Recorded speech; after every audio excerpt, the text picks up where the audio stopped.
What's up, everybody, and welcome to the Wait, What Are We Talking About podcast, episode 162. My name is Bret, aka Enigma9011, and today I'm once again joined by Dio at Dio MWF and Danny at Castine. Gentlemen, how are we doing today? Good, dude. Good. Just staying stress-free and relaxing.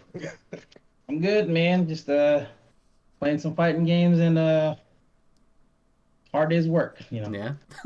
Well, nice. I appreciate you guys being on the podcast again today. Audience, if you guys want to check the podcast live, you can always go over to twitch.tv/Enigma9011 every Sunday at 8 p.m. Eastern. Join the chat.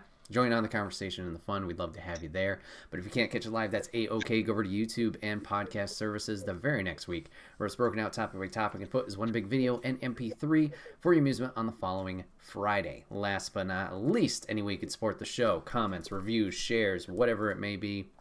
It may seem small, but does help the channel grow, and we would love you for it. So yes, the gentlemen are back. The guys alluded to it. Fighting games. We're going to continue our Street Fighter 6 talk to start off. I'm a little behind because planning. Hey, I'm a good, smart person with that. These gentlemen who were lucky enough to play the Street Fighter 6 beta that was maybe a few months ago, right? Something like that. Like December. So like now 2 months. Mm-hmm. So last we'd kind of talked about the reveal and the initial trailers and kind of got your picture brains about that. So I guess just general question. How was the beta? How was that experience for you guys? Oh yeah, no, it was great. I mean, I definitely lost a lot of sleep because of the beta. Well, first off, I think the beta is amazing. It's great. It runs well. I love the lobby system. It really feels kind of has that like old like arcade vibe where you because in the lobby you have like multiple like arcade setups and you just hop into one and people can just join in. So it's like it's basically like old school arcade days but virtual. I think it's really cool. Though my experience, like I lost a lot of sleep because it came out on like the worst time possible. I had to go to Christmas parties. So literally when it came out at 12 a.m., played till like 6 in the morning, slept, then for like 2-3 hours, played again, go to Christmas party, come home, play again, sleep, and repeat. So that's what I was doing. So I was mainly playing Guile, but then I picked up Ryu near like the end of the beta because I was like, hey, just step out of my comfort zone a little bit. Sure. But I think it's great. Kind of same thing, similar experience because it came out.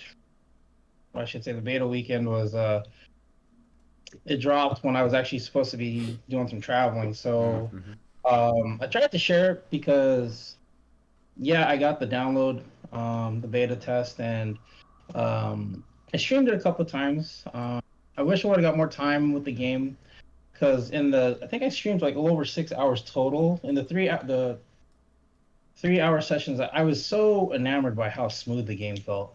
I know it was like a beta test and stuff, but like I was hoping it wasn't going to be clunky like 5 was and 4 because of character models and stuff. But for a beta test, I mean, second round, dude, it was smooth. It was butter.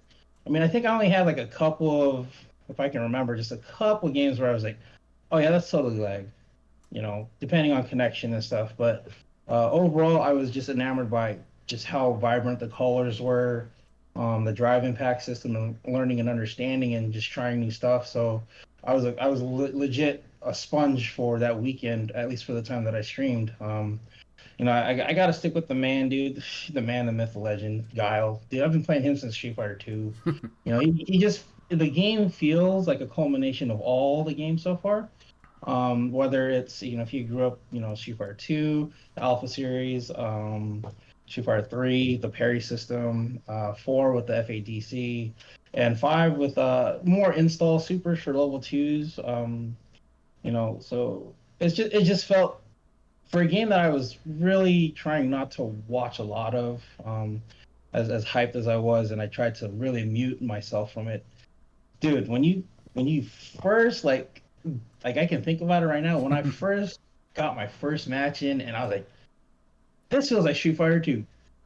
This feels like Street Fighter 3.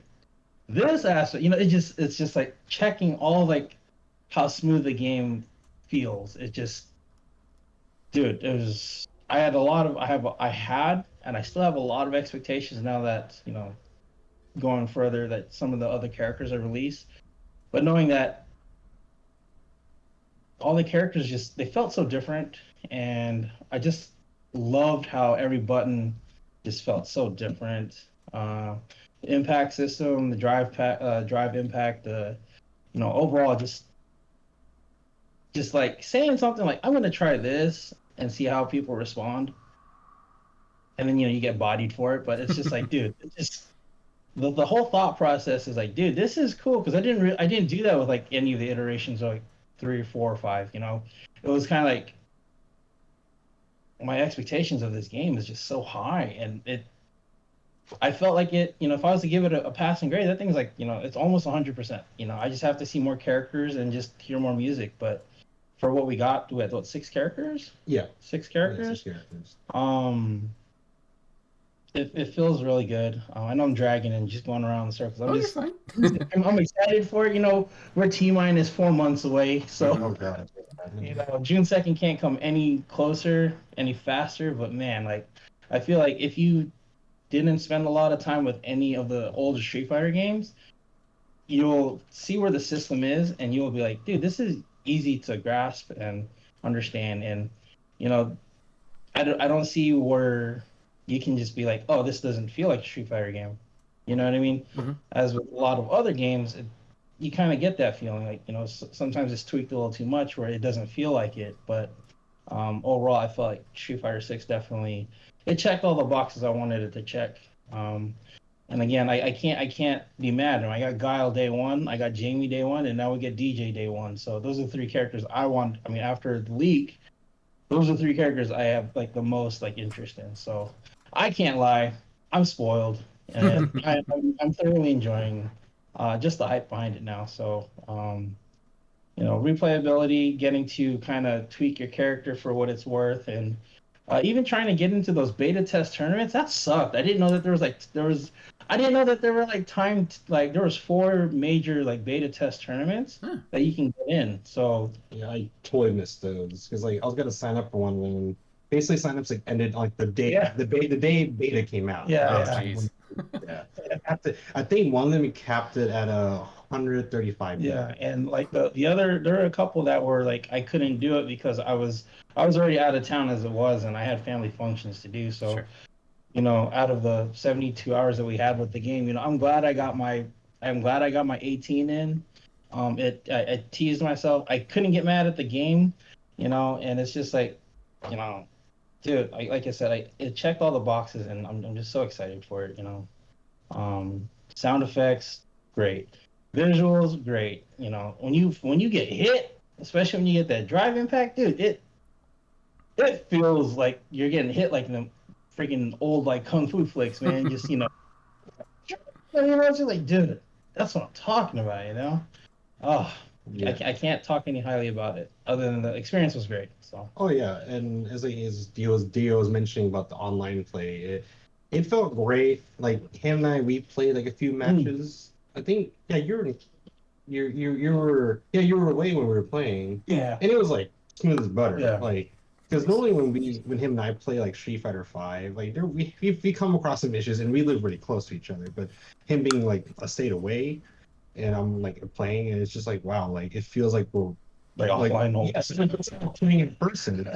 And yeah, there were some hiccups with some people that I ran into, but even then it wasn't an issue, because it was, because when you notice it was laggy, but you feel it you notice it when it's like slow, but it's not gonna like hinder like the gameplay as much. Mm-hmm. Like it feel like I can still like adapt properly instead of feeling like I'm being robbed from a match. Sure.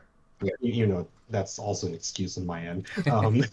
But I mean, like even the stages like had a lot of stuff too, and that can bog down the game. Right. Oh yeah, but there was not. Like I said, like as visual, and I'm sure as visually impacting as the games are, how vibrant the colors are, and how much was moving like in the background. I was really surprised. Like the gameplay was still like, dude, it's smooth. It's like I'm so like glad like there aren't like stages like in Street Fighter 5, waterfall, the beach, Rashid's like all skies bomb like the plane space. Yeah.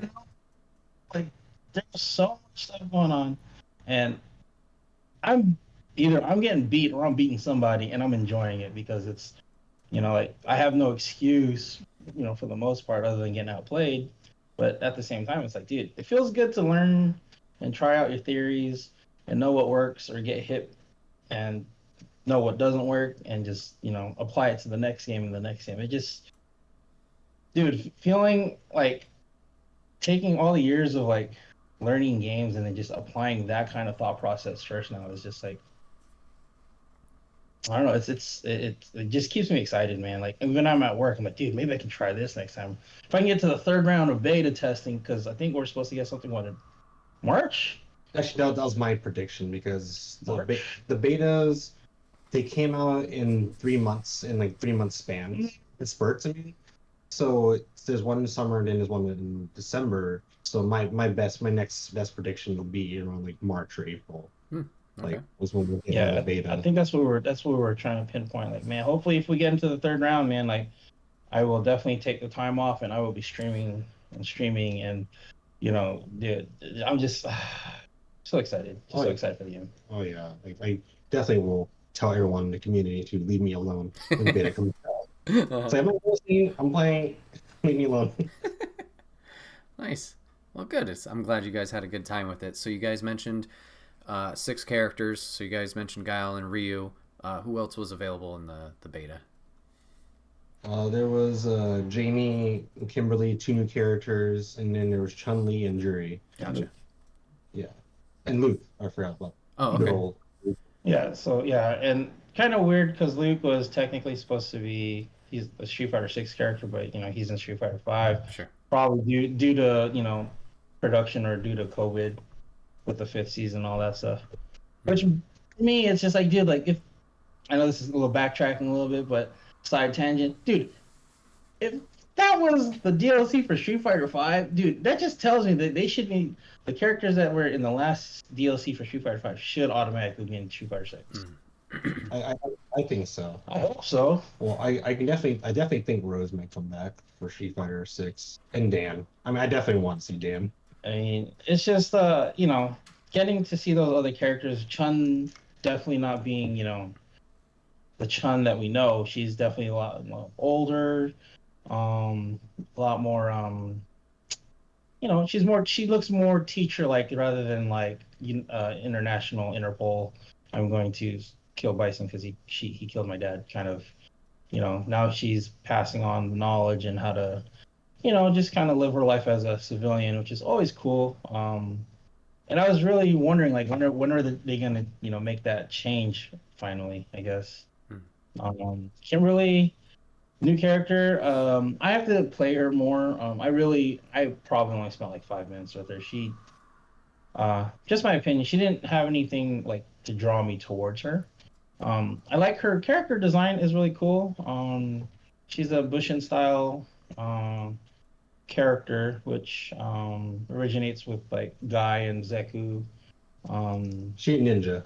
Yeah. Ibuki, and I didn't play those characters very often. I did try to learn Zeku, who was supposed to be the master of the Bushin style, but side tangent. Street Fighter 5 character, 2 stances. Just really difficult for me. I couldn't adapt. One is more prone for offense. One is more prone for defense. And Street Fighter 5 is more of an offensive-driven game. So yeah, her style of play for sure is like really fast, and I think she's going to be a very frustrating character to play once we see more development from her. Juri is Juri. Like she plays more like Street Fighter 4 Juri. Now that her dive kick is back, which kind of always pissed me off, but when in doubt, flash kick it out. So, or parry. So yeah, that's all I was doing. Against parry. And then Jamie, new character, Drunken Fist boxer / breakdancer. Dude, if you thought Rashid was hyped, this guy is super hyped, dude. If you hit offense and mixing people up and I'm not never really drawn to those characters, but his character design is so cool. Sure. His animations are really cool. He has a drinking aspect. The drunker he gets, drinking levels. He gets access to more moves. Drinking juice. He's just a flashy character. I think once you get him to like level 3, 4, because he has 5 levels. I think 4 levels. 4 levels. Yeah, 4 levels. He just gets a lot more. He gets a lot more ammunition, and he hits really hard. So yeah. Just him being a character like that, it's like, dude, I have to change my whole like thought philosophy as to how to play because I don't traditionally play like rush down in your face characters. So he still has my he still has high interest for me. It's just I have to try and figure out how I'm gonna have to phase him in with DJ being the way he is, and he looks like he plays exactly like he did in Super Turbo. So for me, like that's like the older the better, because that's what I grew up with, and trying to find ways or time to learn Jamie on top of just being comfortable with Guile and DJ. I'm gonna have to be like, dude, I'm gonna have to spend like a week of just playing that one character just to see if I really, really am gonna committed to have him to learn him because I'll give you an example. It's taken me 5 years to want to try to finally branch out from Nash, and he's a dead character, so. Literally dead.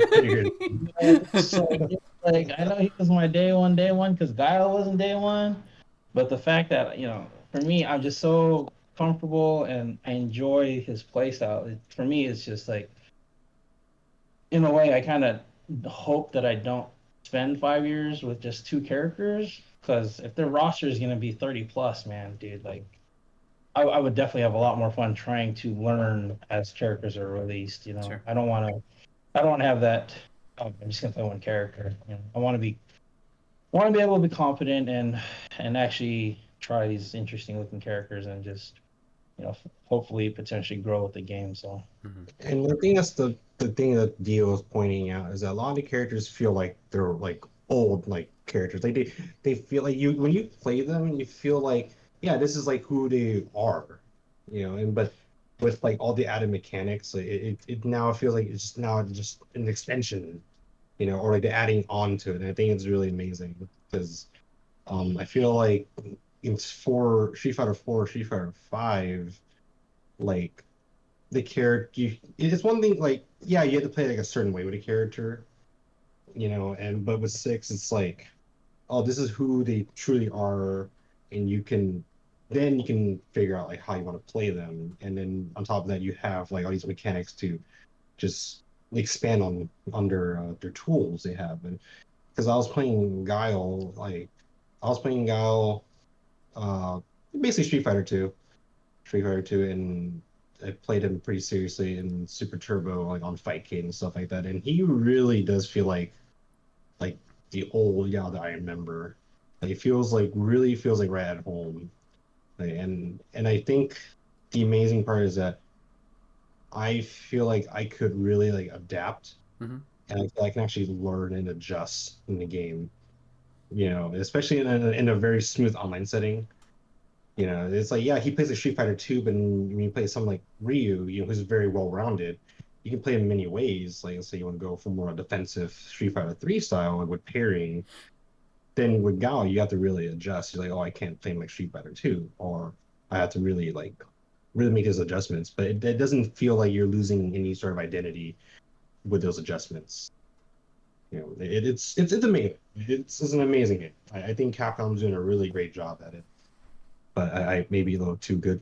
I mean, and that's only 2 rounds of beta testing and whatever, what's been found out. I mean, all the characters, once we find out what's the busted stuff, then you're gonna be like, dude, I really want to frustrate people because you can't really do anything against this. And we're finding I'm seeing just reactions on with Ken of all characters who's he's always been very strong in Street Fighter, but knowing that I think someone finally tapped into some of the busted stuff. I was like, I wonder how that's gonna play out, because it's like, oh, here's a teaser, now we have this, and it leads into this, and it looks really frustrating. So, along with being able to, I want to piggyback, along being able to play the character historically, as in like that is their traditional way to play.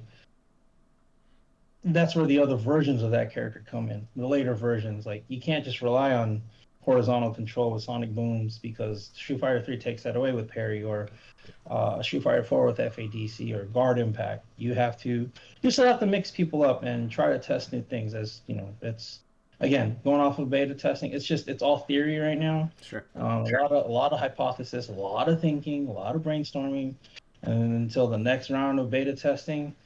Then we can start to plug and play and then look towards like the finalized thing. I know I'm so excited about this game. I talk about this hypothetically, like even to myself. I'm like, dude, what if I can try this? If I get bodied, I get bodied. Mm-hmm. All right. And then you have the whole other aspect of grapplers who just got a bunch of other defensive options back. So, it's so excited. I'm just so excited, man. Basically, to the audience, it feels like an old game, but adjusted to fit like our current generation. Mm-hmm. I think a lot of fighting games should like take that into consideration. Especially, I think King of Fighters 15 was definitely the one game that did it first. Whereas when because I played like the older versions, like not seriously, I played in the arcades and especially at my old job, which has like a KOF cabinet. Mm-hmm. Like when I went in to play 15, it's like, wow, it feels like an older KOF game, but like it's made for everyone. Like those who are new to fighting games are new to fighting games, want to pick up something. It's like you're in a good spot, and I feel like Street Fighter 6. People who want to play are going to be at home, and they're definitely going to be able to obtain a lot of legacy knowledge from old heads, and I think that's really good, and I think that's going to go a long way for everyone. Mm-hmm. Yeah, I feel like that, like definitely Street Fighter 6 so far has done at least Capcom has implemented, like, again, if Danny says, like what Danny says, like if you're not like uber familiar with just fighting games in general, let alone just Street Fighter, like not only with like modern controls and like shortcuts, but there are ways to, you can be serious and like learn using like the modern controls, which is going to be kind of like a Smash Bros style with a special button in a direction, or even limiting like how you press buttons, like your punch button. Sometimes I think there's a pressure sensor, or there's a pressure where you can get like a medium instead of a heavy. So, there's gonna be ways to shortcut it, and it's gonna be interesting how that's a different aspect of just trying to bring everyone together. And what if they have modern controls tournaments only? It's gonna be kind of weird to see like pros use that and see what kind of execution can come out of just quote unquote the limited controls. Sure. Like I think it's gonna be groundbreaking, because it's like that's what a lot of people said with just using pad or hitbox. I know this is a tangent comment, but the idea to bring people in, whether it's for sales but also for enjoyability and competition, like I think it's very important for the growth and the continuation of the game. I mean, you can see just by the growth of Street Fighter 2 to 3, and then like, well, how many years was that before we got 4? Oh my god! Like that's the comment that I think, like.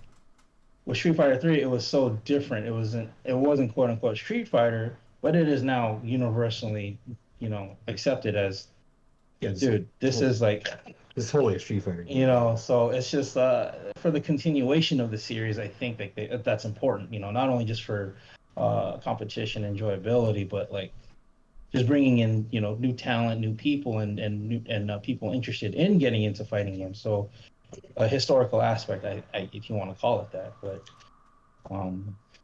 dude, that's just there's a lot there as far as just being able to get the feel of a Street Fighter game and then see how others potentially played just by playing Street Fighter 6. Mm-hmm. Absolutely, because like not trying to scare anyone away, but when I was playing, I definitely I noticed like people like, oh, you played in this iteration of Street Fighter, so okay, well, I'm just gonna adapt to that, and then and I think it's really cool because you'll see like a spectrum of players, or you see where players like came from, and you can I definitely noticed that there are people I played who come from Street Fighter 4 and they skipped out 5, and try and do like Street Fighter 4 stuff. Of course that's not gonna fly in Street Fighter 6. And you definitely see people, whose first game was Street Fighter 5 and going to 6, and you kind of notice that. And I think it's really cool. And piggyback off the modern controls, like personally, I'm not for the modern controls. I'm too much of a traditionalist to play modern. But there were like pro players like Justin Wong and Haitani, a renowned, I guess a renowned third strike Makoto main. They did a funny thing where like they were just gonna play only modern controls, and they got really far. So I think there's definitely room for players who don't want to play classic and can definitely optimize and maximize the potential of modern controls. And I think that'll definitely change things up in overall fighting games. Very cool. Very cool. So was this PC beta or was this PlayStation 5? This is all crossplay. So it was all crossplay. Yeah. Okay. PS4, PS5, and PC. I was playing on PC, and Dio was playing on the PS5. So, and like I said, it was silky smooth. Like because unlike like Street Fighter 5, I made the switch to PC during the pandemic because like console. So like so on consoles, there's like a cap in internet speed. Sure. So, and I feel like, it's very like sluggish and kind of like rough to play. But when I go on PC, it's like, oh, it's much better. And eventually everyone started doing that. But with 6, it's like I can play anyone and it just feels like I'm playing them in person. Okay. So I think everyone should definitely look forward to that. Nice. So you guys have alluded to the third beta. There's no obviously confirmation of it yet. With the 6 characters you had, or 7 characters, whatever it was, in beta 2, is there somebody that you would like to be included if there is a third beta to try out? Ooh, I think a logical pick would probably be the more recently announced characters, like Marissa, Manon, JP, DJ. I think those 4 should be included in the beta. You can also argue like people want like Dawson or E Honda, but I think with a beta, you don't want to give everything away, of course. Sure. Because like little slight off tangent, when Blaze Blue Cross Tag Battle had a beta, they basically included like, the whole cast. And then that was cool. You got a lot of like lab time, to play, figure out. But I feel like I was already kind of spoiled with that. So I feel like it just makes more sense to bring new characters, let people like give a taste, So yeah, I think the 4 recently announced characters should be in the beta. I'm kind of leaning towards what's been released. Like you said, Marissa, Manon, JP, Sim, Blanca, and DJ. If they can give any of those 4, maybe even 5, and then like a potentially like we're gonna throw in a mystery character, that'd be kind of cool. As far as like maybe like another new Street Fighter 6 character. Not necessarily. I mean, they can definitely bring in like a original World Warrior, but I would like to just see if Capcom would just kind of throw in a little bit of spice and say, you thought you were just going to get these 5 or 6. We're going to give you these 5, and then some of that wasn't revealed. I think that would be kind of cool. Maybe. I mean, I'm sure you've seen the character roster leak, right? I think so. Yeah, we talked about it last time.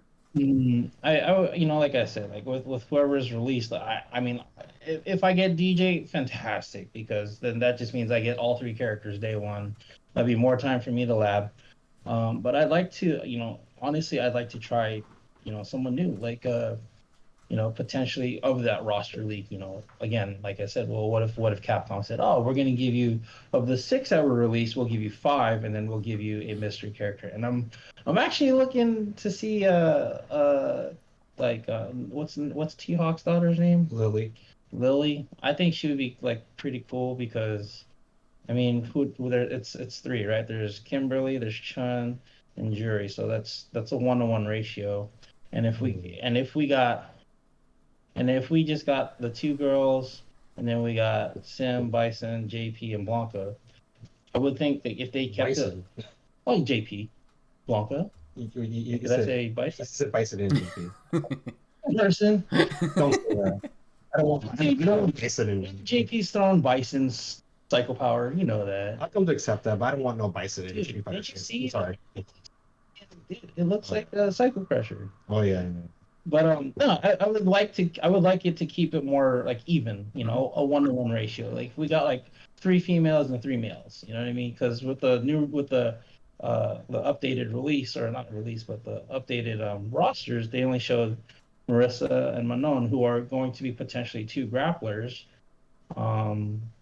but 4 guys. You know, I mean Blanca's a guy, so he's kind of he's a funny guy. He looks cool. I like the overalls. It's a good touch on him. But that for me, like if it was a 1-to-1 ratio, because that's what it was. That for me, I would be extremely thrilled. Mm-hmm. More diversity that way, I feel. Yeah, I think definitely would be good for people, especially in this day and age. So as you guys were playing, you guys mentioned you got, you know, however many hours respectively. Was there any person or character that you ran into that seemed to be a troublemaker, or like just somebody who might be somebody to watch out for, to somebody you're gonna have to deal with, I guess? As far as character, or yeah, character wise, like was there anybody that stood out like this is an annoying character, at least right now? Ooh, I think for me it would be Kimberly. Okay. Like Kimberly, she's kind of like an in-your-face kind of character, rush down. But she has all these tools. Like she does, like, you know, like those basically ninja stuff. Like she throw like a can spray can, explodes kind of like a smoke cloud, and she can do all that stuff, right? But but that part wasn't at least hard for me to figure out, you know, because she has options from that. So I can like just, you know, like parry, I can just block, you know. But that's the more annoying part, is that she has very good buttons overall. And she can definitely like optimize from those buttons. And I was like telling Dio and some people in the community that you definitely see characters where they place, like, or at least, you know, place in the tier list that or if they're dependent on the drive system or not. Like characters like Guile Guile and Ken don't really need the drive system. So I think that's why they're really good. But someone like and Kimberly as well, like she doesn't really necessarily need it. But someone like Jamie kind of needs it, or Chun-Li, to kind of optimize her pressure and her damage. Like, yeah, so yeah. I don't know. I didn't play a lot of Kimberly's, to be honest, and like the ones that I did play, you know, obviously they were just trying to figure things out. I got a lot of like, you know, repetitive stuff, so I can't really say I can recount like the same experience as Danny has. But personally, dude, I alluded to earlier, but Ken has some nutty stuff already. I've been hit with some stuff like I question what happened. And I get it, it's beta, so you know, I'm just trying to take everything in. Like if I got hit by it, I got hit by it. Next time I'll try not to get hit by it. But I feel like his mix-up game potentially, because I did go in the training room with him for I didn't go into any matches, but I did look at the way his moves kind of like affected his positioning. So he's definitely got some more movement stuff since, geez, I don't know, ever. Yeah. He has he just has some really good tools that are like I didn't expect him to get. Like of all characters, I didn't expect him to get these kind of things. I mean, his variations with his kicks, he's got another set of Tatsu, which changes positions. Certain things, EX version causes what, wall bounce, or you can OTG off or whatever, or you can get juggles. I mean, there's a lot of stuff, and granted, it's still super early, but I had a lot of issues with Jamie just because of the unfamiliarity. And dude, like I said, once he gets to like power level 3 or 4, and he gets access to the other, weapons that he can get, he hits pretty hard. And I mean, can't say much about Jury because her dive kick can be relegated with parry or just a well-timed flash kick. So, but knowing that she can still have like Street Fighter 4 pressure, and she can challenge a lot in the air, which for me, I have to tell myself stop jumping and just, I know it's a new game, but blah blah blah. And I didn't play a lot of Chuns, and surprisingly, I didn't play any Lukes. If I did, I must have just ran wild on him because only thing that I took away from Luke is he has the air fireball.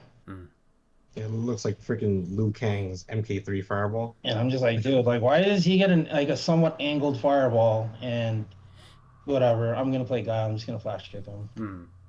And I would say, I mean, just judging from what I've seen and experienced, and even seeing YouTube reactions, like Ken he could be a menace with the right positioning. I mean, any character can potentially, but just understanding and seeing how he moves and how certain moves put him in a position where if he needs to get away from the wall, which you'll learn with the drive system, like you have to stay away from the wall, because if someone hits you with drive impact, it's gonna basically cause you to stun, or it's gonna get you a free knockdown, or they can go in basically. So positioning, keeping a mental check on position. This is a side tangent again, because I'm already thinking about the game. Just Ken being able to switch from that and put him in that position from his back against the wall with a well-timed, second version Tatsu, and next thing you know, you're against the wall, and he'll just drive impact you. And, that could be the game or anything, but my experience with him, I got hit with that a lot. So like that's like, how do I stop that position? Worst case scenario, just try to parry it, but then you gotta manage your drive system and all this extra stuff. It's just Ken is gonna be he's gonna be my pick for being a problem. I think he's gonna be really, really strong like early on. So I think so too, and I think Jury, she's also another annoying character that I definitely faced. Because she's like a combination of 4 and 5, like 4 with the pressure, but then you got the 5 with like her like range, or like her footsie range.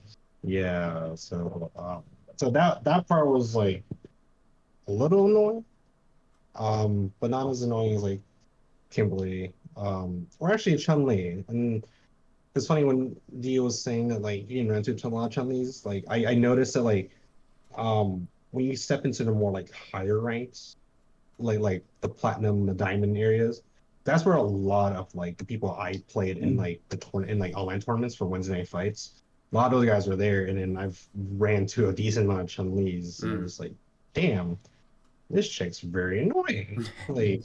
like she feels like she feels like Street Fighter 2 Chun-Li, where like she just moves very quick, sticks out buttons, and then also a little bit of Street Fighter 3.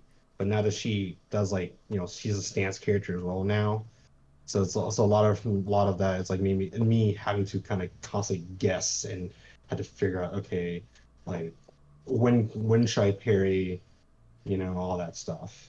So I think Kimberly and Chun-Li are probably the 2 most annoying characters for me right now. Luke, not so much. Other than his fireball, I feel like it wasn't too bad. Just the damage was kind of Luke's damage was kind of a little jarring for me. So okay, all right. Well, that's good to hear that. Seems like people are playing a variety, and it's not just one person stand out. Except those higher ranks you were talking about, Danny. But I guess last question for me. You guys alluded to it earlier, like the lobby system, how it's kind of like that old arcade, like you sit down in the cabinet, you play people. How did you guys feel that worked out compared to traditional, like, I guess, lobbies? Like, you're just searching online, you find the casual match, you find the ranked. Did it get annoying where you had to wait for people, or is the room size too big, too small? How did you feel that worked overall? You want to go?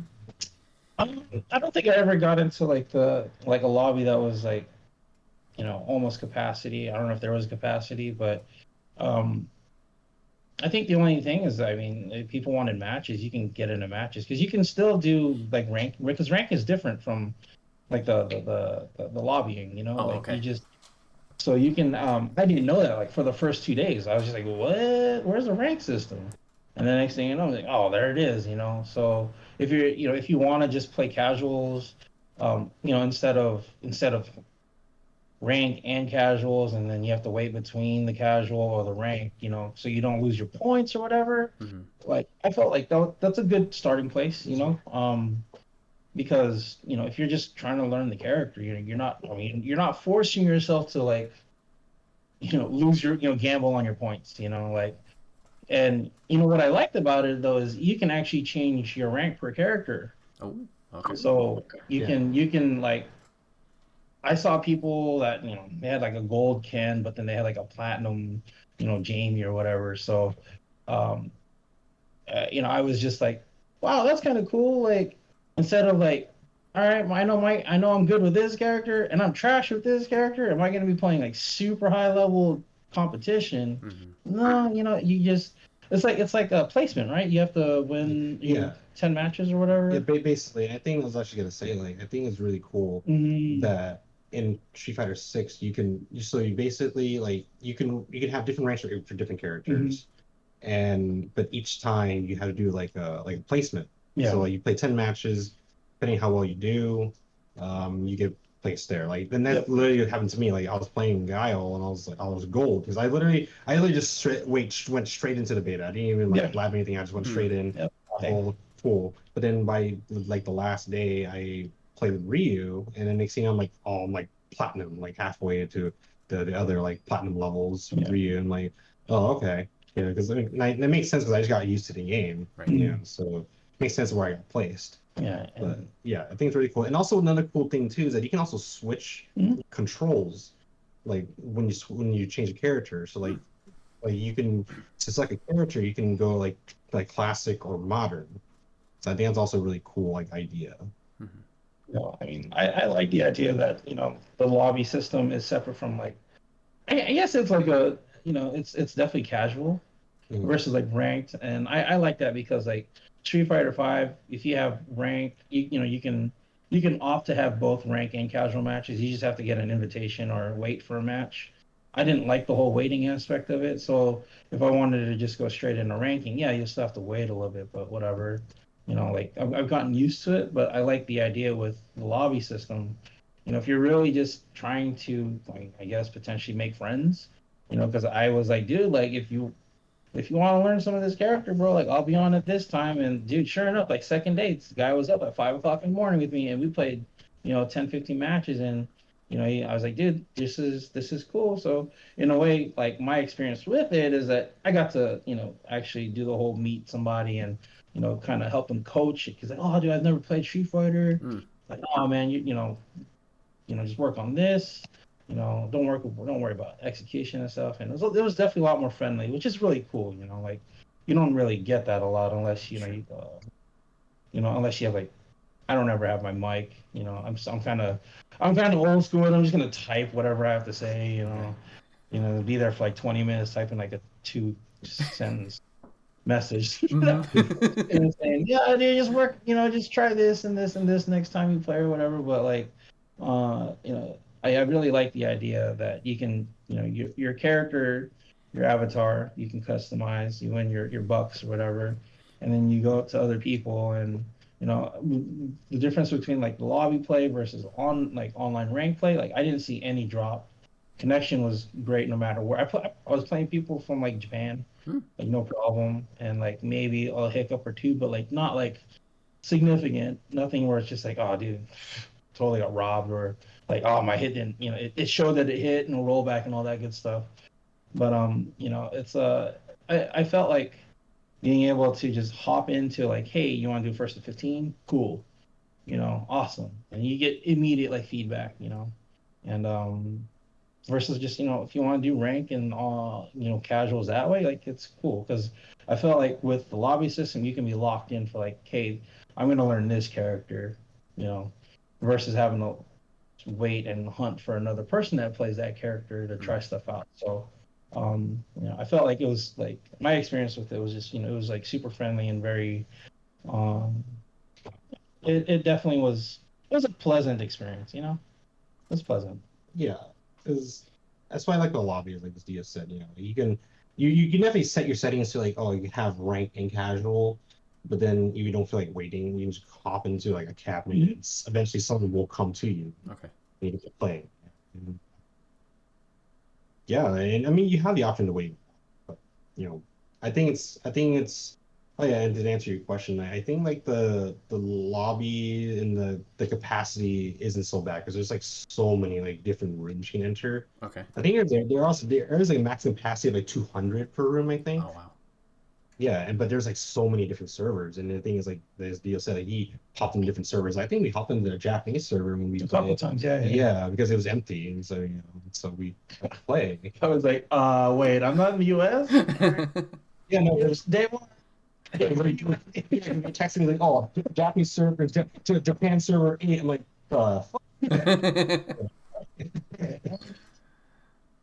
Yeah, exactly. It's really cool, and I think it's worth like just hanging out in the lobbies because you get to see everyone's like avatars, and a lot of people's avatars are hell I mean we're like, oh my god, it's so fun to just look at people's avatars and to do like stupid stuff. Like you can do special moves in the lobby, and you can see people just like trolling. Bro, that's all I was doing, man. I was just doing DPs the whole time, off of the little scaffold. And or like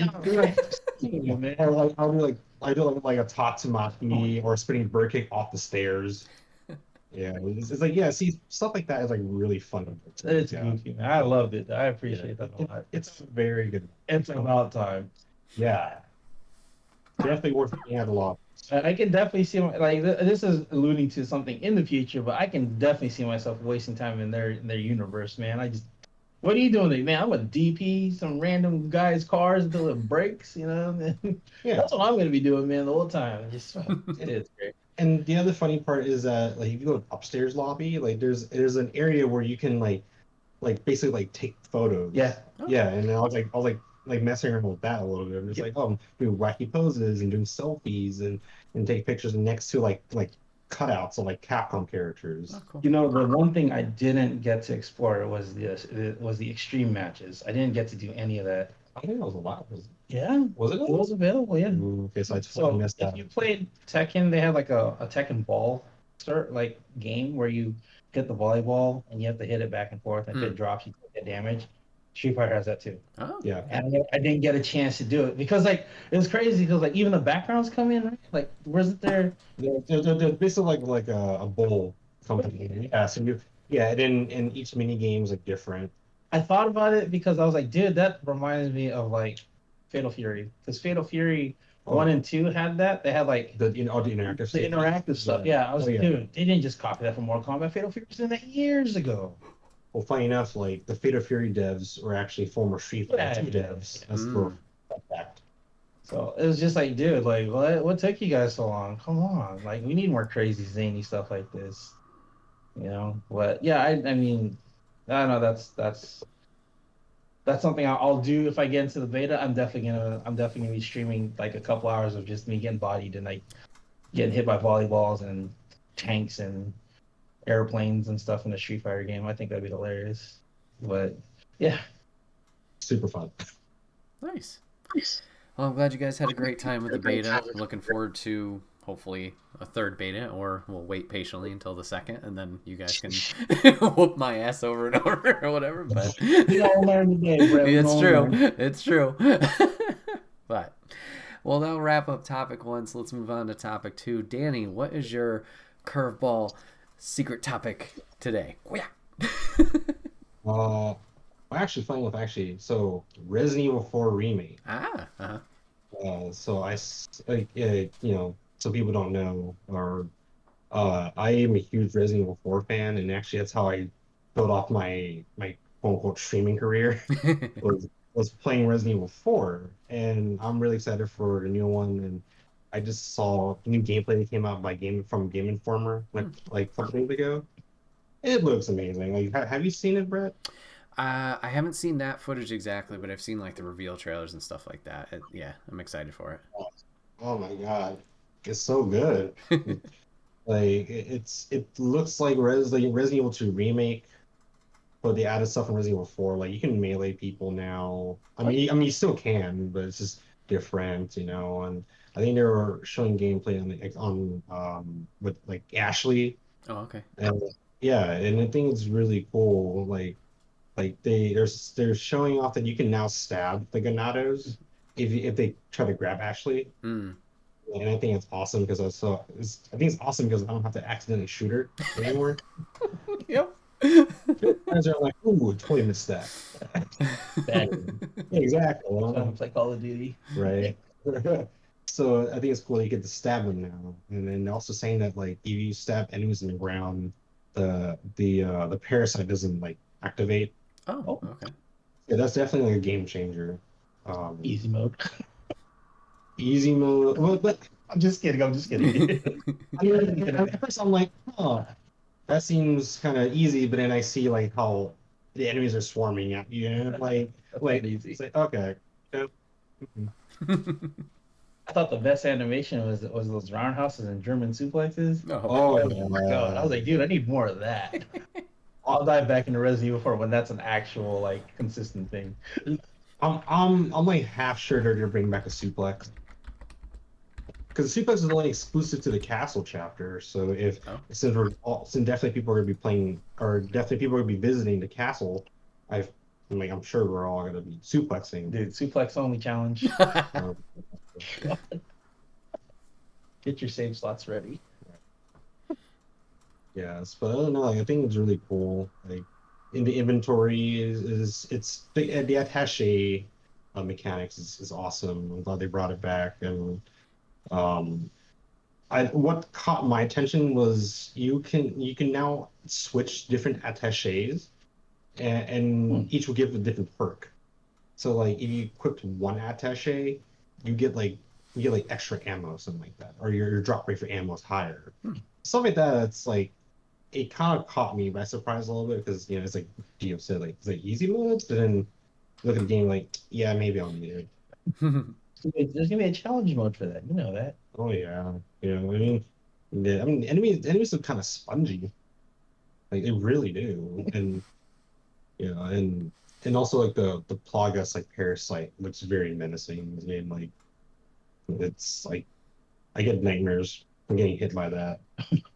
Especially doing my like professional runs on stream. There's like, oh shit, I got hit. Like 2 hits, I'm dead. Right. Basically. Yeah, but I'm really excited for it. Yeah, I'm looking forward to trying that out too. March 24th, I think that comes out, remake.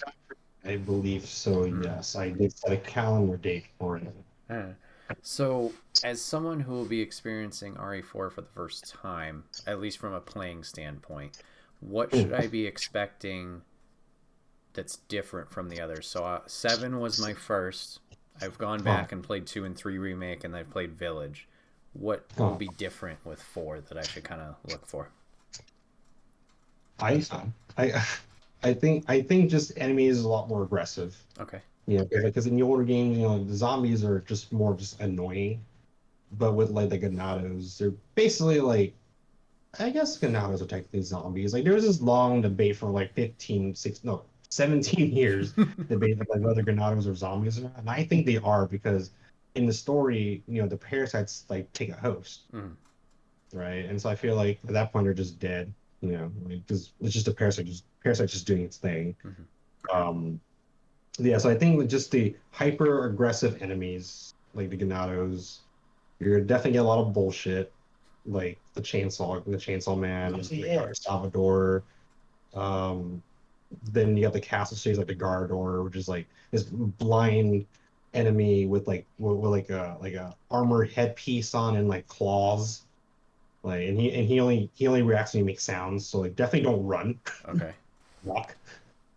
Or then we got like guys like JJ in the island chapter with the Gatling gun. Like, I think seeing how Resident Evil 4 Remake is, I think they're gonna be very annoying. Hmm. I think so. So I think they have to look out for hyper aggressive enemies. Um, I would say melee more if you want to like save your ammo, but that could also be different since it's remake, not like OG RE4. Sure. And you're gonna definitely get annoyed by Ashley. Okay. Yeah, but it seems like you're saying that it's just from what I'm hearing from. I think they did a Q&A with the devs. I think they're definitely expanding on basically babysitting Ashley because in OG you don't really babysit her often. Like there are certain chapters where you do have to babysit her, but this time it's like seems like she's gonna be on your side like this whole time. Mm. So I definitely think like look out for that. Just don't shoot her. Yeah, So much easier. yeah, no, exactly right. It's like shut up. Okay. But I definitely recommend like playing like OG RE4 at least, like on Steam or whatever. So would you akin the I guess aggressive enemies to village like that? That's at least from the ones I played, I think they were the most chargy, at least at the beginning with the lichens and stuff. Would you akin it to that or like higher? Yeah, I would akin to that actually. Because I think because that's the funny part. I think the Resident Evil community, and anyone who's watching and listening to this, like you can correct me if I'm wrong, but there's always this joke about Resident Evil Village being like people call Resident Evil Village Resident Evil 4 in first person. Because definitely has that RE4 vibe to it. You know, the hyper aggressive like lichens, and then when you get to like the like I guess like the steel mill like chapter, yeah, like guys like that. Like you just said, yeah, basically, yeah, that's like a little teaser for you right there. Okay. Like, yeah. And then Dio, what's your experience with the Resident Evil franchise? I don't think we've ever talked about it before. So I don't like scary games. Fair. But spooky. But I did have I did spend a lot of time when my cousin would play RE1 and 2. I got a very famous wrestling friend, Brian Cage, is a huge fan of Resident Evil. Huge. Huge Resident Evil fan. Huge Resident Evil fan. So I've seen him play a few times. My actual first foray into me actually playing RE4 was my first one on the GameCube. So I I got through like I want to say half through the game that I found out you could run. I didn't know that. Oh, Dude, I was walking around the whole time. Why can't I move any faster? Then I was like, hold B. Well, what? I could. So I started over.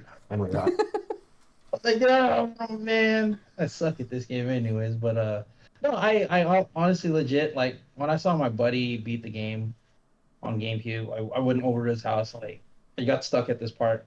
And I basically just watched him beat the game, and I was like, dude, all I want to do is like roundhouse people and German suplex people. Mm-hmm. Like that's all I started to do in the game. I mean, like I wanted to try. Like I actually made the mistake of like, well, I don't want to spoil it, but like I did something where I could no longer get stuff, and I was like, damn it! Did you kill the merchant? Yeah. So I was like, if you play professional mode, he doesn't come back. But then that's why I was like, I'll just start over. So like it's always fun to kill the merchant. So like I said, I got to about halfway through the game, and I really enjoyed it. I actually want to go back and beat it by myself, but I want to beat it on the GameCube. I don't want to play it like on emulator. Okay. I'm kind of stupid about things like that. Just like how I'd rather play like older Final Fantasy 3, 6 on SNES than emulator, or too many games where I'm like I'm like 80% done, but then I just kind of forget where I'm supposed to go, and or I pack my GameCube and I forget that my buddy had my RE4 and he moves away. So that's kind of why I stopped playing the game. Yeah. But yeah, no, I like watching people play the game. I personally don't think I can go through like that. I mean, I tried Dead Space, and God, that thing kicked my butt too. Okay. I mean, like that thing gave me nightmares. I'm not even gonna lie. That thing. I mean, I was hoping to be able to, go over and do Resident Evil 4, but I feel like if I was to play it, I'd have to play it on GameCube, just because like that was my initial experience, and maybe that's what it is. It's a stigma that I have. Like if I thoroughly enjoy something, I have to play it on the original thing that I played.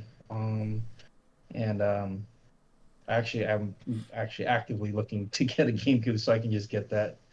So I just have to put it into my budget and check where my priorities are. I was thinking about maybe even just copying when I check out. There's a retro game store. I want to get a GameCube with like at least 3 games. I just have to figure out what the other 2. Resident Evil 4 for sure. I just have to see how pricey that is. Resident Evil 4, Resident Evil 1, Resident Evil 0. Damn it. Said that out loud. I mean, I hear that FGC is really into that, what is that, that Melee game? Maybe you want to pick that up. What is Melee? I don't know. I never played it. Oh, boy. I mean, if I do play that game, I'm only playing Little Mac. I mean, that's the only There you game go. I'll play. Wait, he wasn't even in Melee. Okay. I mean, if I play Brawl or, whatever. Play Captain Falcon. There you go. Yeah, Captain Falcon. I mean, He's the one that started. Oh, yeah. Yeah, he's got bionic arm. Yeah. Yeah. But yeah, like that's my journey into Resident Evil. I think the first time I got jump scared watching my cousin play at 1:00 in the morning, I was like, yeah, I'm thrashed, bro. Like I'm scarred for life. I don't think I can do this or any iteration or future generations of this game. But RE4 looks really good. Yeah. And like I said, I got through about halfway. I think it was about halfway. If I'm talking percentage-wise, about halfway. So I looked it up on GameFAQs. So you're probably still in the castle then. Yeah, but I don't want to spoil anything. Okay. So, I just keep it there. Mm-hmm. Yeah, I'll definitely go back and do it. I mean, it's on my priority of games to finish. So Sure. Yeah. I mean, RE4 is timeless, dude. To be honest, I don't think we needed an RE4 remake. If I'm being honest. Bro, as long as it's a Roundhouse and German Suplex challenge, bro, I'm all up for it. Yeah, because like I don't know. Personally, I feel like RE4 is such a timeless game. Like it doesn't really need a remake, Like, yeah. But I guess we got one, so I'm not gonna complain. I mean, technically, I was complaining, but yeah, I just hope that they up the gore factor a little bit. Okay. Because I get it. There's like limitations to like the GameCube version or console PS2 version. But I hope that if Capcom's aim to make the game like scarier, especially if you see the gameplay, it's like the atmosphere. Like I hope they would at least like maybe throw in some little messed up things. Like I think Resident Evil 4 had some pretty good like gore or decent gore, yeah. Like certain enemies, like mini bosses and all that stuff. But I hope they at least would bring that to make it like really scary. Because I feel like Resident Evil 4 is a scary game, but because of the atmosphere, it didn't come off very scary. So I hope if they're maximizing the atmosphere and the environment in RE4 Remake, then I definitely think they should up the gore and the body horror. Okay. Now, I don't know how faithful 2 Remake and 3 Remake are to the originals in their story. Is there anything, I guess, well, it might be a little hard without going into spoilers. Is there anything that you would want adjusted in RE4 story-wise, or do you want it to just stay the same? I honestly think it should stay the same. Okay. Yeah, maybe some more proper expansion, because like in the PS4 release, they added a separate ways like not game mechanic, the mini game. We play as Ada, right, and her involvement in RE4's story. I personally felt like it was good and bad. Like I feel like it was cool to play Ada in her perspective. Ada's hot. she's got to. But I felt Separate Ways was more of a chore when I played it. And I've definitely like said this a lot on my stream when I was playing Resident Evil 4. I'm like, yo, this game is a fucking chore. So I hope that maybe they could expand it more, and not feel like it's a chore. You mean like make it more like an actual addition rather than just being like an addition to the, you know what I mean? Like, I don't know how to phrase it. So now when you say chore, do you mean it like just boring, long and boring, or do you just mean like, oh, this is like hard to do? Long and boring. I guess long and boring. So I guess make it more like an actual thing rather than yeah, I think so. But I guess it makes sense at the time because they're trying to port Resident Evil 4 to the PS2. And so of course they're probably in time crunch, you know. Like, so I think like the concept is definitely there, but the OG RE4 or PS2 RE4 Ada's thing was kind of a chore. It was long and boring. And there was one exclusive like chapter for her, like, which is really cool, but that was just annoying. So I hope that they could like maybe expand on that a bit more, or maybe just add on to the atmosphere and make it not seem like long and boring. Even though speedrun that mini game, I think like record was like 12 minutes, 13 minutes. You can definitely speedrun Ada's Separate Ways pretty easily. Yeah. What if you got to play like a storyline from like one of the villains? Since you haven't played, I will not spoil. Well, no, that's what I'm saying. Like, I'm not saying the spoiler, but like, what would be your take on like you were playing as like as a villain? Yeah, you know what I mean. I don't think that would fit in the story, considering how the game is. Personally, for like maybe I can think of one character. Or, you know Krauser. You've seen him enough. Yeah, Krauser. I mean, sure, you can do something with Krauser, but that still wouldn't make sense in the story. Like you play until you know what happens in the game. Yeah, that's the end of their chapter. Yeah.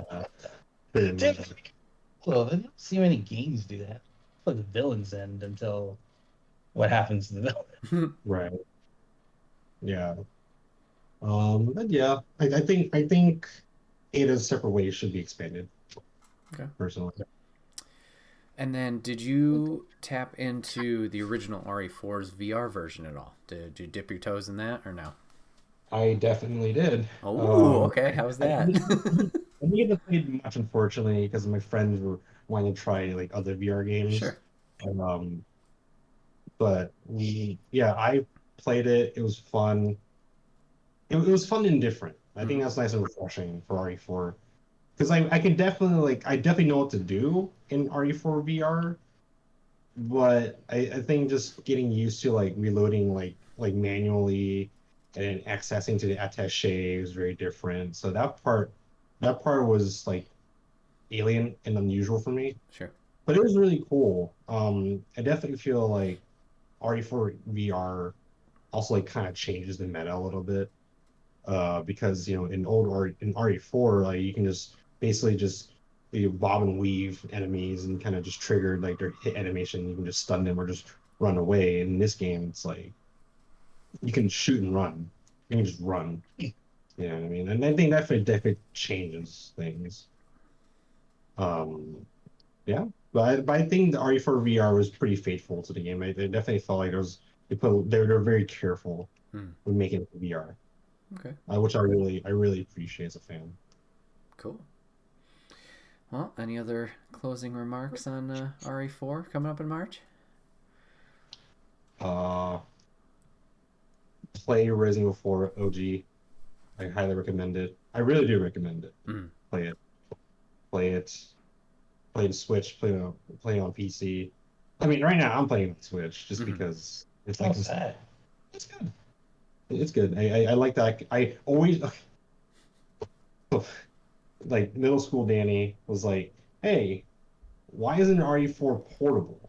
And fast forward to having a Switch and being an adult, you're like, RE4 portable, my dream come true. So I'll just kind of go around the house. Let's go.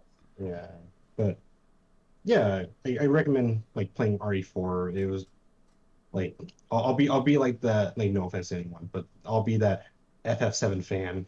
Like I'll be like them. Play the game. It's revolutionary. Highly recommend it. Shaking your head. Dude, that game for sure is a one and done. Oh man, you're gonna get blasted on Twitter for that. Well, nice. 6 or nothing. Well, everybody, that's going to wrap up topic 2. So let's move on to topic 3. Dio, what is your topic today? I'd say it's a culmination of something we call wrestling. Wrestling. Woohoo! I've been so in and out of wrestling. So the only real storyline that's all right. So there's two things about wrestling. So, as you know, I used to dabble in that sorts. Mm-hmm. We have some stuff online. There's a whole interview on a early episode of the podcast. Everybody should go check out if you haven't. But the big homie. Literally. Yeah, you don't get much bigger. His thigh is bigger than my head. He's one of my day ones, as the Usos say. Got me back into live wrestling. I took Danny and the boss and Little Ninja to their first live wrestling show. Nice. AEW had they had a card out here in Portland not too long ago, about last month. Mm-hmm. Month ago. It was before my birthday, right? Yeah. Oh yeah. And got tickets thanks to the one and only AEW's Mr. JMSI, Brian Cage. And we got to catch up a little bit. Me and Danny kind of went VIP.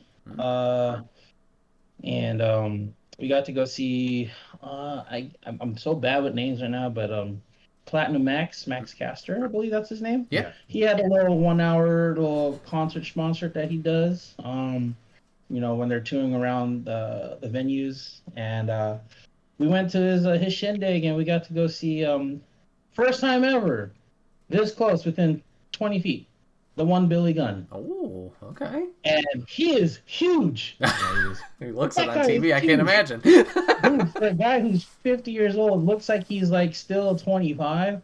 This dude, he's fantastic. He's awesome. Sidebar question: did you scissor Daddy ass? Do it. Yeah. I did not with him, but I did get to introduce that to Danny. So nice. Now we can do it every now and then. I still need a T-shirt. And of course. So yeah, like the topic, is just about wrestling and what it means to me, basically, because it is part of my life. It just like video games. It's an escape from anything. Takes me back to like probably some of the best days of my life. And Danny was like, I never got to see you like this before. I was like, bro, it's because Brian Cage is here, man. Like, you know what I mean? Like, I used to beat this guy up when he was like 120, 130, 140. He can quote me on it. He'll tell you, And he used to drop me too. I remember he super kicked me one time. I couldn't eat straight for like a month. Oof. I couldn't tell mom about the hospital bill, but my jaw was rearing for a little bit. But it was really cool because like when I got to go, Cage hit me up like a month prior. Hey, I'm gonna be there. What's the chance of you like coming to hang out and stuff? Sure. Like, bro, like for you, I'm gonna drop everything. Okay? Like, you're Brian Cage. You know who you are. You're my bro. And so last time he came was a couple years ago, and it was the same thing. It was Defy, which is like Pacific Northwest. Major Indie Fed, Swerve came out of there, Darby Allin came out of there, a host of other, people come from the Pacific Northwest, Seattle to Portland, the whole area. So this time around, Darby wins the belt in Seattle. We didn't get to go to the show in Seattle, but we came to their first show in Portland. So it was really cool because, not because of the free tickets, but because the whole experience is we're going to wait in line. I don't care. It's a big old line, whatever. We get to see other fans be fans. And, my wife and my daughter's never seen me wrestle. But to know that I know these people, I know this guy who knows these people, and I got to introduce them, it was fantastic. We got to go to the show. The show was 4.5 hours long. Yeah, something like that. Because we went to go watch the show. It was probably the week before Cage went back on the TV. Because they were doing the Battle of the Belts or something like that. Yeah. So it was literally like a week or two before that set of matches, and before Cage, went back to, back on TV and stuff. Before he wrestled Brian Danielson, whichever his name is, Daniel Bryan. And so I know I'm kind of going back and forth, but it's just the fact that I get to go see my bro do the damn thing, and I tell my daughter and my wife, dude, he used to do that to me all the time, and tell Dan, dude, he used to do that to me all the time. And then just being able to meet up with one of my other buddies who he did a couple of shows with us, but he was more in charge of like helping and do some promoting stuff with Cage outside when we were done doing our wrestling and stuff. Sure. So it was good to see. I haven't seen this guy in like 5, 6, maybe 10 years. To see that he's like, dude, I'm in town. Like, let's go hang out with Cage and stuff. So the first night, we went to Max Caster's concert, but we got to go hang with Cage at the hotel and stuff. So we got to go see. I want to call him Big Cass, but he's not Big Cass anymore. Oh, Morrissey, yeah. Yeah, so I'm like, dude, he's freaking huge. He looks even more huge since the last time I seen him. 7 foot tall. You can't teach that, man. Come on. And as we're going up to go meet up with Cage and just kind of hang out, there's Starks and Jay Cargill. I'm like, what? Out of the elevator, like they're normal people. I'm like, dude, what? I thought you were taller than that. I'm sorry. She's really pretty in person. Of course. Just cut in real quick. I didn't say that. I didn't want to mark out and be like, oh man, there's a hotel full of like wrestlers and stuff. Sure. Well, I'm sure that they're on their downtime right now. They'll get hyped later. So it was kind of cool because last time I got to hang out with Cage, it was kind of the same thing. There's another few big namers, and just get to enjoy the scenery and just kind of soak it in. And again, you just get to marvel at all the talent that's there, and who else did we see? We pretty much saw the whole thing. I think the only person we didn't see outside the hotel was Chris Jericho. Yeah, Chris Jericho. But we saw pretty much everyone that was on the show. Cool. Like Hook was there, Orange Cassidy, Eddie Kingston. All the bunnies really pretty in person. I mean, Ember Moon was there, or Athena. Mm-hmm. So there was a lot of talent, and I guess it's for me. It's just I appreciate Cage's journey, and I don't want to say I had a big part of that, but I had a part in that. Right.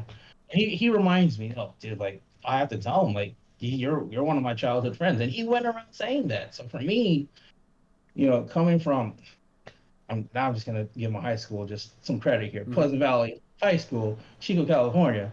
Not only did 2002 Green Bay Packers quarterback was he my quarterback, Aaron Rodgers, but AEW Ring of Honor TNA former champion Brian Cage is my homie. So it's just like, all right, high school, giving you credit. Thank you for the good times and stuff. I just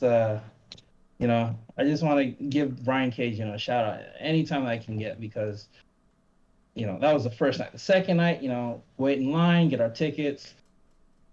We kind of got lost because I didn't understand how the seating arrangement worked. Wow. So we walked around like we literally made like a circle. Yeah, and the way that it worked was just like section letter, but then like everyone had like the pretty much same tickets. Like our buddy that was there, he owns our room 122 where we do our fighting games. Shout out to Andrew. Yeah. He was there with one of our usual chefs, cooks. Yeah, he always does like food services there. Yeah. Shout outs to the other chef, But like I looked at their ticket, it said the same thing.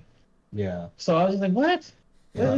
I was confused too, because he was texting me, like, hey, where are we seating? We sat like 4 rows in front of them. Yeah. And we're like, dude, what? And then like my buddy that was like, part promoter, was like, dude, where are you sitting at? Dude, we sat like 6 rows in front of them. Like, what the hell's going on with these tickets? Like, it don't make no sense. But trying to stay focused here. I'm just excited because I got to see my homie, and he got to tell all the other talents, yo, man, this guy used to wrestle. cool guy, you know, and I learned a lot from him. So, you know, always want to give him a shot again. And it's just the fact that my daughter got to go meet Uncle Brian Cage. Mm-hmm. My wife got to see Mr. 530 himself, Brian Cage. You know, it's like, dude, I remember when you guys used to wrestle, da da da da. You know, and it's just, I feel so like, dude, part of my childhood is right there. You know what I mean? It's just like he kind of embodies that for me because like I know where that journey has started, and he you know, wherever he goes, like he takes, you know, he definitely takes a part of the family with him, and you know, I always wish him, you know, safety first, and you know, always good prayers for him, and you know, we try to talk a little bit of wrestling. I'm not trying to tell him what moves to pull off. Bro, what the fuck, bro? Hey, man, the thing we used to do, you know? But, you know, it's just, I feel like now that he's finally getting more recognition, you know, I hope it continues, you know, like for a while there, I was just, you know, oh, you know, I hope, you know, as long as you're healthy, man, you know, that comes first, you know, your health comes first. The money's always going to be there. Like you're quote unquote internationally known. There's no one that's not going to take you. You know what I mean? Like in my head, I always have these thoughts when I think about Cage because, you know, I don't talk to him on a day-to-day basis. You know, I'll drop him a line every now and then, and I feel good that he's able to, you know, hit me back up. And you know, anytime we have a show out here, bro, I've got a dinner plate for him, and he's got tickets. That's a trade-off. So, you know, I just remember we were just talking about like how his wrestling, he could have been like where the Usos are because like he came up with them before NXT was FCW. Yeah. So it's just like it's kind of crazy to be like, oh, you know, I don't want to what if, but what if? Sure. And that, you know, that just kind of leads on to like, dude, like the Bloodline story is pretty dope. I mean, you know, to be honest, like besides Bray Wyatt with his 50-50 coming back but not coming back and then coming back but not coming back, like the only thing that's driving me to watch wrestling is the Bloodline story. You know, at first I was like, dude, they're really gonna do Jay like that? They're really gonna make him the one that doesn't trust him? Dude, give it like 3 months. It's gonna be 50. It's gonna be complete 180. He's gonna be the one that, you know, I don't want to say I called it, but I just said this is what's gonna happen. And I think I was like telling other people, like, dude, like either Sammy's going to infiltrate and destroy the Bloodline,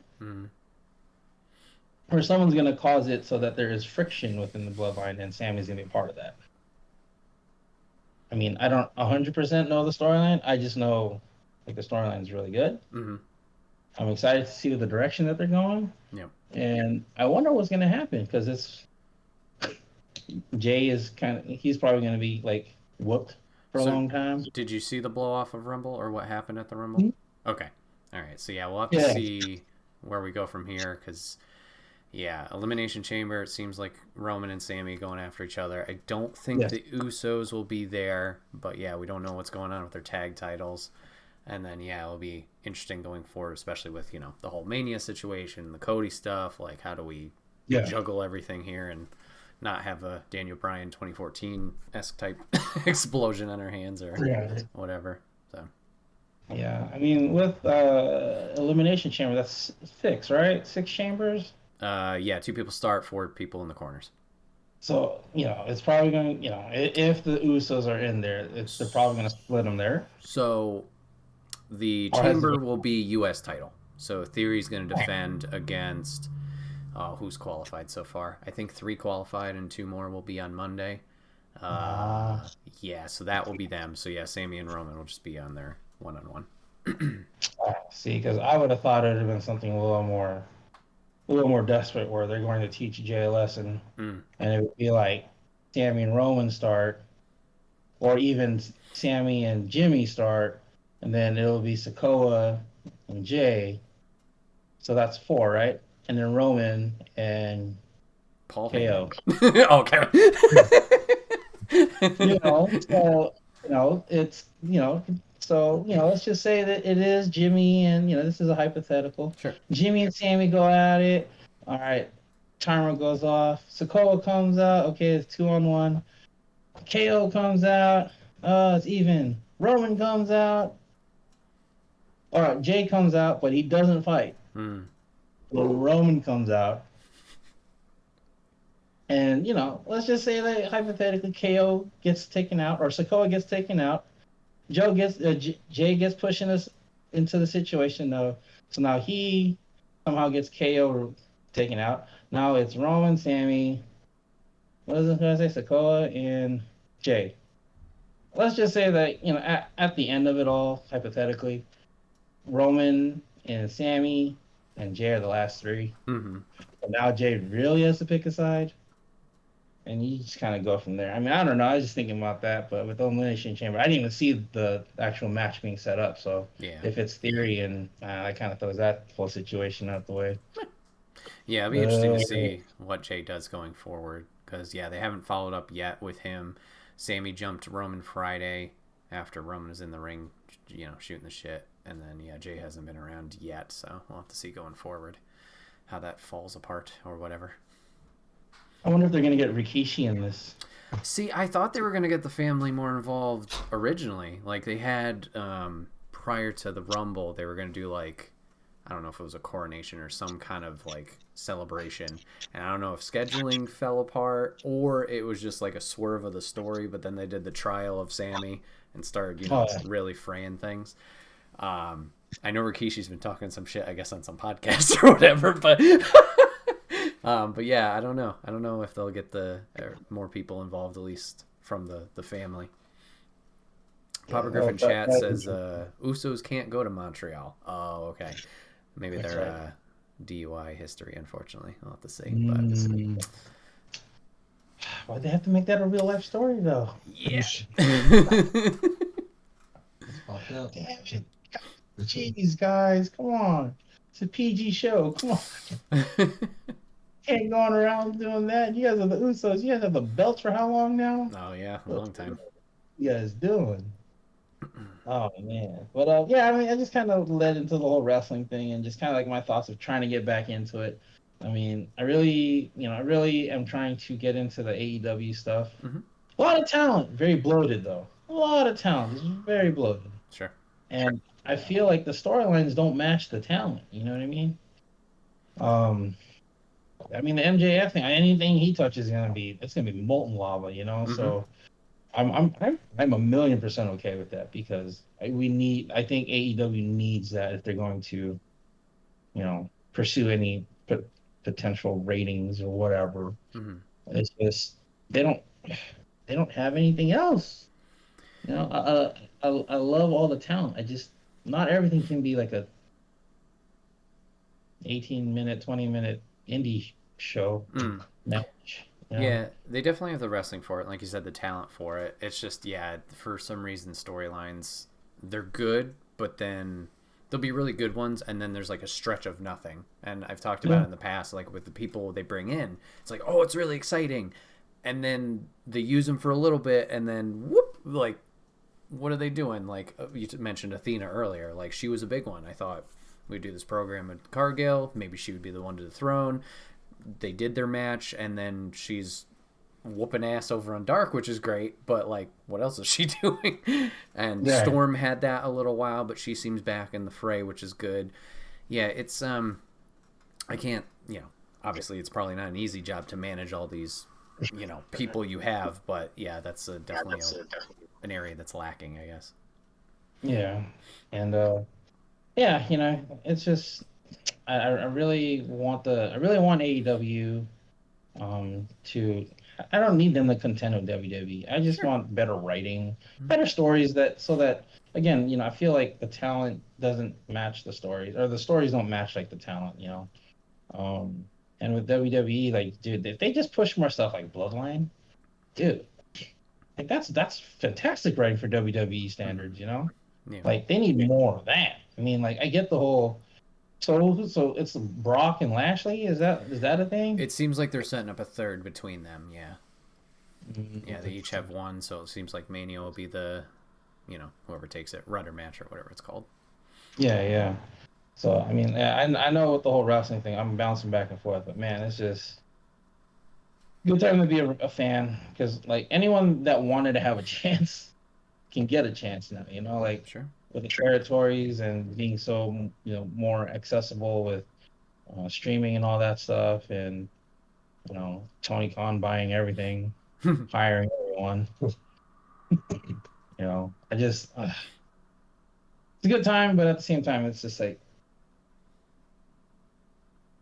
Sure. I want my favorites from a long time ago to just be consistent. I'm still a big Claudio fan. Mm-hmm. Huge Claudio fan. I need to see more from him though. Yeah, he was another one where we were doing good stuff. Obviously, winning the Ring of Honor title, and then the BCC stuff. Like that was all good. And now they're in this weird flux with obviously the changes with BCC, with Regal being gone, and the betrayal before that. Like, where are they at? I know Mox has got his program with Hangman, which is great, but what are him and Yuta doing at this time? And that could be just me also out of the loop. I don't know. But there's that. Papa Griffin chat. Need more Dalton Castle. True. Yes. Dude, I'll take some Dalton, some Orange, Cassie, and some Danhausen all at one time. You know what I mean? I'll take all of them. Put them in the stable. Jesus. But yeah, I mean, there's a lot of good, there's a lot of bad. I think WWE, with Triple H being, head of creative, that definitely sparked my interest back into watching, or at least more closely into that programming. And then I know that's a whole can of worms over there with Big Vinnie Mac and his situation. God damn it. But, that's been exciting, and I agree. The Bloodline's been fantastic. I think there's some moves that they are making that are in a good direction, and then others that might not be. Like Dad and I, Papa Griff and I have talked about like the Alexa Bliss stuff and the Bray Wyatt stuff. Like it's interesting, but it doesn't feel like there's enough to keep it going at this point to make me want to continue pursuing it. It's like it's taking too long, or like they haven't left decent enough breadcrumbs along the way to keep me intrigued. And then the NXT stuff, like with it blowing up obviously to past the talent show in 2014 and what it became, Black and Gold brand, the switch to 2.0, which I was like, nope, let's not do this. But they found this nice like meld and fusion now, I feel, between like the 2.0 talent and the Black and Gold of old. They just had Vengeance Day yesterday as of airing or recording this, and that was fantastic, if I'm being honest. So I'm looking forward to seeing more of that. Nice. Yeah, I just I feel with the whole Vinnie Mac, man, it's like Triple H was telling Undertaker, just stay down, just stay down. Go away. Ew, God, what else do I have to do to keep you down? A kitchen sink? Oh my lord. Oh, and that's funny that you mentioned that too. It's just that's what it is. It's I want all the old talent to really like help flourish. That's the company everyone wants to go to. Let's face it. And it's for the longest time this whole PG era, man, it's just a shell of what it was. I mean, terrible writing. I mean, talent has been fantastic, but what can you do if you're trying to sell them and they're not? I don't know if they're not selling the product. Like their quote unquote their gimmick, their storyline or whatever. What do you do? Like you relegate and try to recycle them, right? Right. They ain't a superhero, man. Give them the Hurricane. Bring them back. They had Nikki ASH for like 6 months, if that. I know, right? And they're like, nah, let's give up. I mean, I'm happy she's doing maybe Sanity coming back. Yeah, still, they could have gave that more time. Yeah. And yeah, dude, I just, I like the direction that wrestling, as far as like the bloodline, like again, I'm probably going around in circles with this, but as long as the writing, like that to me, it's like my dog's jumping on the door. But that to me is like story matches the talent. You know what I mean? Yeah. Like it's like that's what grabbed me. But besides a lot of old school technical wrestling, a lot of brawling technical wrestling. Dude, crazy story like that. I mean, yeah, of course there's DX and Nation Domination, all that in Attitude Era, but like what sold me on that was just, the storyline itself. Like, yeah, I mean, yeah, they can sell the characters and stuff, and things were definitely not as capped, and you didn't have to turn a blind eye back when we were kids, but give me more of that, I'm at the point where it's just like, yeah, the talent's always going to be there. Just give me a good story. Give me a believable, as everyone is saying, it's emotionally drawn. Everyone's on a roller coaster with this. So even if you can see what's going to happen, just give me more stuff like that. Give me more content like that. Absolutely. And that's just, I'm going to tie this back with the whole Brian Cage thing. That's just what I felt like, talent's always there. He just needs a story that'll fit him. Mm-hmm. I think this is my opinion. Cage, if you see this, I love you, bro. But we just need to see. Thanks for watching. we just need to see like the story, fit the talent. Sure. And I feel with that statement, like he hasn't been given a story that can, match what he's capable of doing. I mean, an example, Lucha Underground, mm-hmm. Lucha Destroyer. I'll eat that up 24/7. This whole MJF here. Here's money. Break his arm, dude. I'll eat that up too. Give me more of that. Mm-hmm. I hate to say it, but Ryback, feed me more. Give me more. I hate that guy. That's how I feel. When it comes to storyline, that's what I'm looking for to wrestling. Yeah. Oosh. I feel like I've been jumping from A to B to A to B to B. And then, Danny, what do you think of your throwback into the wrestling or show, at least, getting into that? It's interesting because I stopped watching wrestling maybe around after high school. So it's been a good 10, 11 years. Mm-hmm. Just it's for me, it's over time, just the story didn't really pique my interest. And I ended up being a little more focused on FGC stuff, and so I wasn't into that. But just being thrown back into wrestling, actually going to my first wrestling event, which again, shout out to Brian for hooking up, and Dio, of course, for bringing me with you guys. It was definitely really appreciated. Definitely, and you saw my Twitter. It's I feel like a kid again, mm-hmm. Watching it live. I got really excited when I saw Matt Hardy. I'm like, oh shit, that's nice. Matt Hardy. Oh my god. It was because my brother and I, we watched WWF when we were kids. Admittedly, I didn't really watch a whole lot of WCW at the time. But I knew Hogan was there. I had a Hogan figurine. Mm-hmm. So just getting back into that, I really felt like a kid again. It was really cool, but also seeing everyone performing was also really fucking awesome.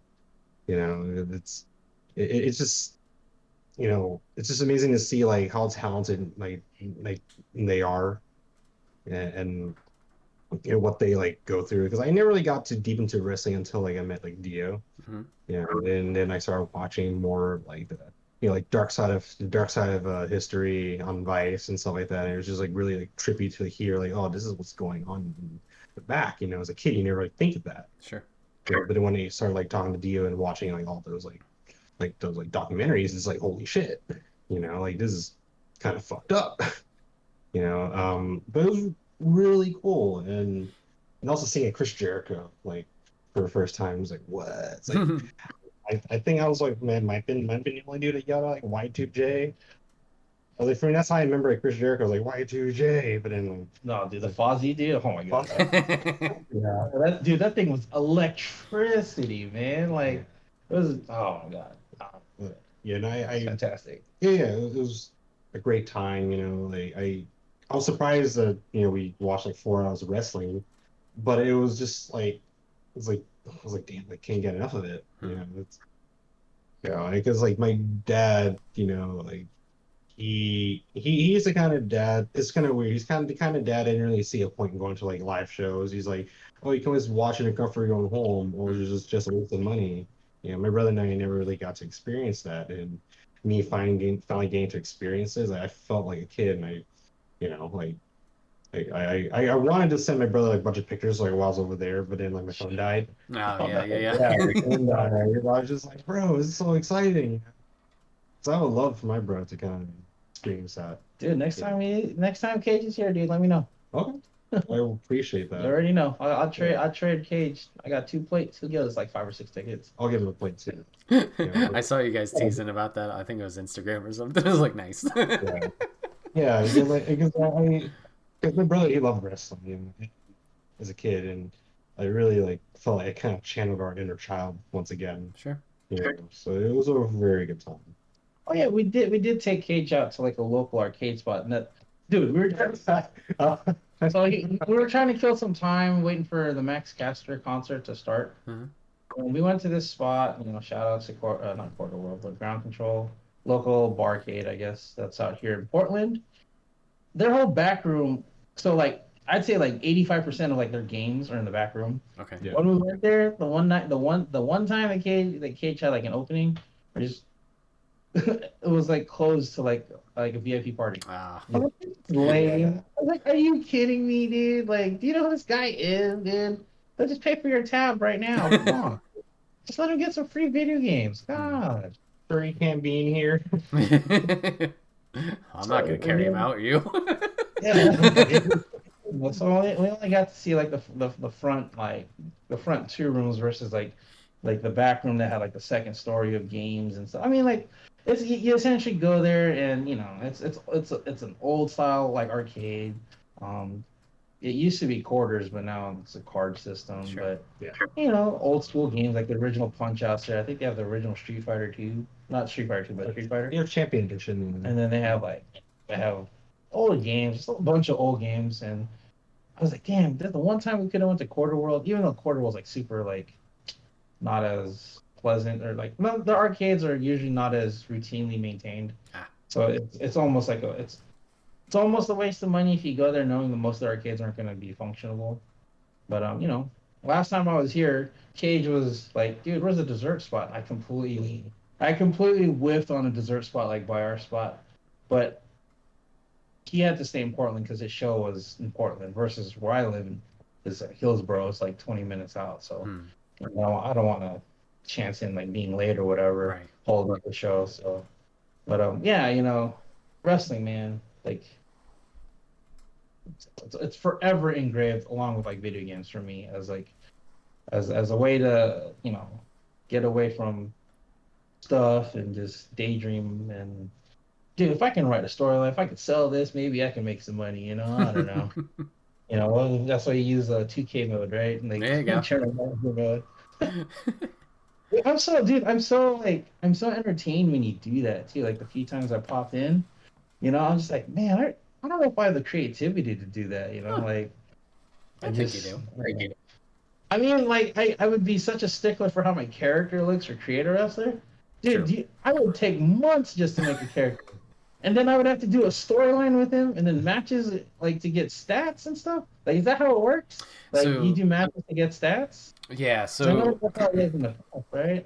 Yeah, you would start in at least in this past year's iteration. Yeah, you'd be in the PC and you would have your different rivalries or relationships with the other PC members, and there was one asshole who's like your big guy that's your rival or whatever. And yeah, you just kind of interact with people socially differently that way. And then I didn't play too much of it, but you would progress to like NXT, or you could go to the main roster depending on what your choices were, and you would have your interactions there as well, whether it was via social media or in cutscenes with other talent. And you could craft if you want to be a good guy, you want to be a face, you want to be heel, and go from there. So it seemed cool. Yeah, because I just remember like my bad experience with like the creator wrestler stuff was like, Here Comes the Pain PS2. Every single time it's either Undertaker or Brock Lesnar. And I have like stats on like overall like a 63. These guys are like 95s. Like, what the hell is this? Why am I doing that stuff with these two guys? They get like 2 clotheslines and F5. I'm like, oh, this is so stressful. Junk. That is like John Cena's like my tag team partner forever. Like, I can't get rid of this guy. Oh my gosh. Maybe I should do 2K. Maybe I should do a general manager mode. Yeah, GM is amazing. I love the GM mode, but yeah.